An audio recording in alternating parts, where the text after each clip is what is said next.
Daily. Taste the Daily.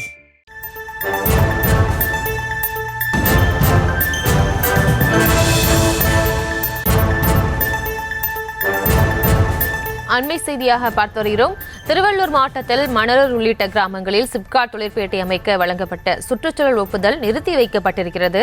தென்மண்டல தேசிய பசுமை தீர்ப்பாயம் இந்த உத்தரவை பிறப்பித்திருக்கிறது. அது தொடர்பான அண்மை செய்தியை பார்த்து வருகிறோம். மேல் விவரங்களோடு இணைகிறார் செய்தியாளர் மதியழகன். வணக்கம், விவரங்களை வழங்கலாம்.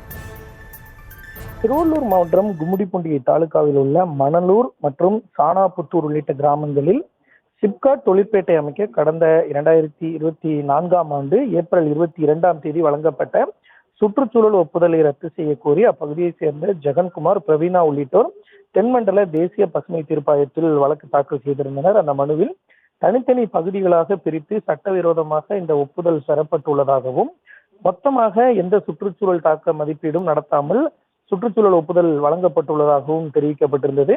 ஆனால் அனைத்து ஆய்வுகளும் மேற்கொள்ளப்பட்டுதான் சுற்றுச்சூழல் ஒப்புதல் பெறப்பட்டதாக சிப்காட் தரப்பில் தெரிவிக்கப்பட்டது. வழக்கை விசாரித்த தீர்ப்பாயத்தின் நீதித்துறை உறுப்பினர் புஷ்பா சத்யநாராயணா, நிபுணத்துவ உறுப்பினர் கே சத்யகோபால் அமர்வு முழுமையான சுற்றுச்சூழல் தாக்க மதிப்பீடு செய்யாமல் வழங்கப்பட்ட இந்த ஒப்புதலை மறுபரிசீலனை செய்ய வேண்டும் என தெரிவித்திருக்கிறது. மேலும் 2020ஆம் ஆண்டு இந்த திட்டத்திற்கு வழங்கப்பட்ட சுற்றுச்சூழல் ஒப்புதலை தீர்ப்பாயம் நிறுத்தி வைத்துள்ளதை சுட்டிக்காட்டி இருக்கக்கூடிய தீர்ப்பாயம் மீண்டும் முழுமையான ஆய்வு நடத்த வேண்டும் என உத்தரவிட்டு 2024ஆம் ஆண்டு வழங்கப்பட்ட சுற்றுச்சூழல் ஒப்புதலையும் நிறுத்தி வைத்து உத்தரவிட்டு இருக்கிறது.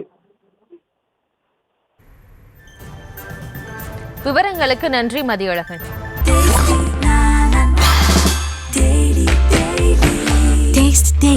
Taste the Daily.